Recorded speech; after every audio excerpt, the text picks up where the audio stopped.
कहा जाता है बीजेपी का जो बूथ है सबसे मजबूत है। अब आपकी ही तरीके से वो भी अपना बूथ मजबूत करने जा रहे हैं। 2023 में भी उन्होंने कोशिश की थी, लेकिन इस बार निगरानी राहुल गांधी करेंगे।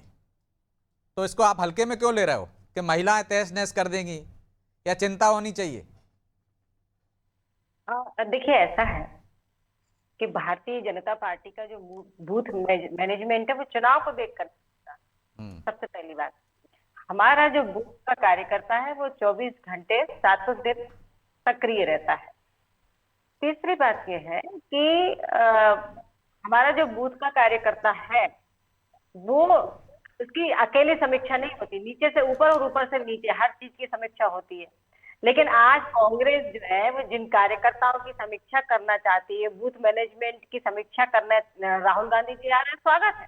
हम्म। लेकिन है कहाँ कार्यकर्ता? ना बूथ पर कार्यकर्ता है, न जिले में कार्यकर्ता है। जो कार्यकर्ता थे वो निष्क्रिय हो चुके हैं।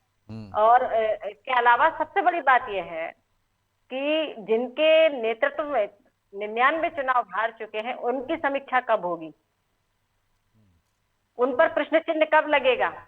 कब तक जिस जिस जिस कांग्रेस को ये करने में जिसका सबसे ज्यादा हाथ, जहां कार्यकर्ताओं को अपने नेता पर भरोसा नहीं रहा, कार्यकर्ता अनाथ जैसा घूम रहा हो हम्म। और कार्यकर्ता निष्क्रिय तरह हो गया, उसका जिम्मेदारी कौन लेगा? उसकी समीक्षा कौन करेगा? कार्यकर्ता की समीक्षा करने से क्या संगठन खड़ा होता है? तो ये लेकिन सबसे बड़ी लेकिन समीक्षा मंजरी है। जी, 2018 में उनके पास कोई संगठन नहीं था, इसके बावजूद भी आपको पटकनी दे देते हैं। उपचुनाव में वो आपको पटकनी दे देते हैं, तो थोड़ी चिंता तो होनी चाहिए ना कि अब संगठन देखिए मजबूत कर रहे हैं। सिर्फ इस ये देखिए कहकर कि उनके पास कार्यकर्ता नहीं है, खारिज तो नहीं किया जा सकता ना। नहीं, देखिए, ऐसा है ब्रजेश जी, सिर्फ ये देखकर कि हमने 2018 में इन्होंने हमको शिकस्त दे दी थी तो हम इस चीज को देखकर नहीं खड़े। हम्म। हम तो हमेशा समीक्षा करते हैं, चाहे चुनाव जीते चाहे हारे, हर हम्म। चीज की समीक्षा होती है।